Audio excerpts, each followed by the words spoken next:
जय हिंद। देखिए नेपाल में क्या क्राइसिस हुआ है उसको समझते हैं और इसका इंडिया पे क्या असर पड़ेगा। इस क्राइसिस का इंटरनल कारण क्या था, एक्सटर्नल कारण क्या था और अचानक ऐसा क्यों हो गया, इसको समझते हैं हम लोग। जेंजी प्रोटेस्ट उसे कहते हैं जो यंग जनरेशन है 1997 से 2012 के बीच में जो जन्म लिया। इन जेंजी प्रोटेस्ट की वजह से पूरा नेपाल जल उठा और एक सत्ता परिवर्तन हो गया। संसद भवन में आग लगा दिया गया। जितना नेता मंत्री हैं लोग, सब लोग का परिवार इसे लटक लटक बानर ऐसा भागा है, हेलीकॉप्टर से कोनो को दौड़ा के मारा है, कोनो को भिगा के मारा है, कोनो को जो घर फूंक दिया है, ये सब हो गया। इसका कारण समझते हैं कि क्या इंटरनल कारण था, उसके बाद समझेंगे क्या एक्सटर्नल कारण है, फिर चीन का क्या है और भारत का इस पर क्या असर पड़ेगा, इसको समझते हैं। सबसे बड़ा जो कारण था वो करप्शन था। नेपाल में करप्शन इतना ज्यादा बढ़ गया था जिसका कोई हद नहीं। करप्शन को रोकना मुश्किल था, हर डिपार्टमेंट करप्ट हो चुका था। चाइना के सहयोग से जो एयरपोर्ट बन रहा था उसमें 1400 करोड़ का घोटाला हो गया। ललिता निवास में घोटाला हुआ, गिरी बंधु में हो गया 54,000 करोड़ का घोटाला हुआ और ओरिएंटल में हो गया 13,000 करोड़ का घोटाला। कोऑपरेटिव सोसाइटी में इसके लगभग 70,000 करोड़ का घोटाला हुआ। इसका मेडिकल हेल्थ इंफ्रास्ट्रक्चर एकदम पीछे है नेपाल का। एमआरआई और ये जो बड़े बड़े जो ये मशीनें हैं उसकी उपलब्धता एकदम नेपाल में कम है।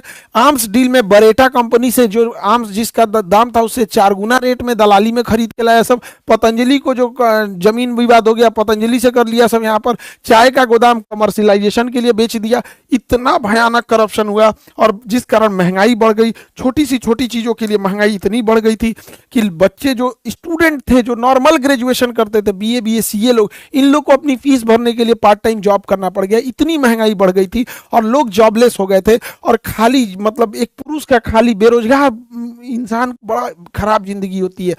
आसमान थूकता है, जमीन गाली देती है, उसको लगता है अपना जीवन बोझ हो गया है। खाली जेब जो होता है ना, ये बड़ा दर्दनाक होता है, बड़ी भारी होता है खाली जेब।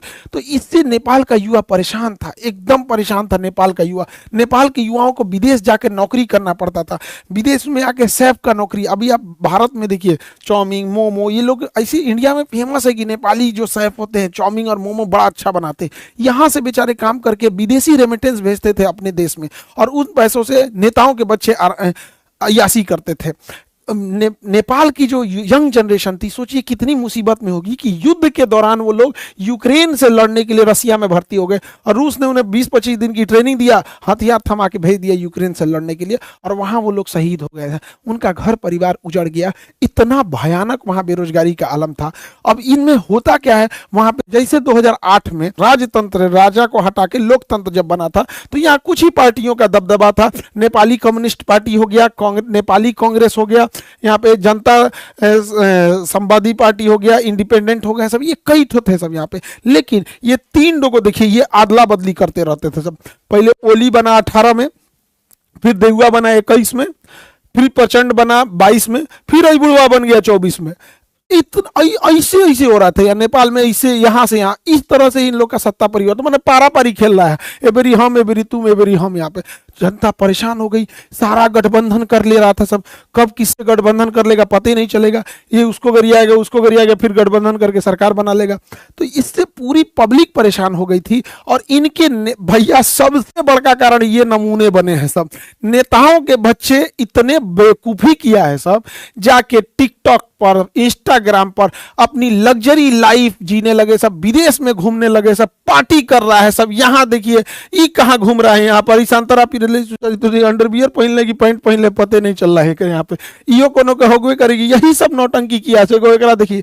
इन्हीं सबको देख देख के पब्लिक पगला गई कि जो हम लोग को खाए को नहीं है, इन सब का इतना बड़का बंगला, इतनी बड़ी होटल, आग लगा दिया सब। हाय देखिए लुई विटॉन का, गुची का, ये सब खरीदा है। लुई विटॉन का एगो मफलर आता है 60,000 रुपए का, 3-3 लाख का कपड़ा आता है लुई विटॉन का। हाय तो पूरा सजले है इस ससुरा लुई विटॉन से। एकरा हैरी पॉटर अब्बा गईलो तो लदा के इसी सबको पीटा यहाँ पे के बाप को दौड़ा दौड़ा मारा है ये बेचारा के। और दिखावा हैरी पॉटर यहाँ देखा, यहाँ पे तोरा अब्बा पिटा के भागा है यहाँ पे, इसी सब के वजह से हुआ है। अब होगा क्यों नहीं, नेपाल की पब्लिक की हालत ऐसे है, नेपाल की पब्लिक इस तरह से। आप इनको देखिए, भारत के नेताओं से सीखना चाहिए नेपाल के नेताओं को। भारत के नेताओं का 2 चाल समझिए।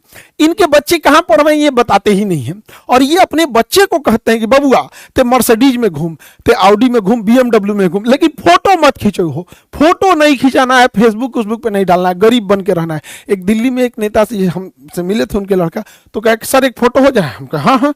तो ऐसे कहा कि रुकिए सर, शर्टवा मोड़ लेते हैं, रोलेक्स की घड़ी है, दिख जाएगा तो पब्लिक क्या कहेगी। ये भारत के नेताओं का है। और दूसरा, इनके बाल बच्चे तो ऐसे हैं, ट्रेनिंग दिया गया है, और ये ससुरे कुर्ता पहन लेते हैं सब। अब कुर्ता में बुझेबे नहीं करता, कुर्ता 1 लाख का है कि 5,000 का है, कुर्ता तो नॉर्मल दिखता है। तो इनका कुर्ता स्ट्रेटजी है।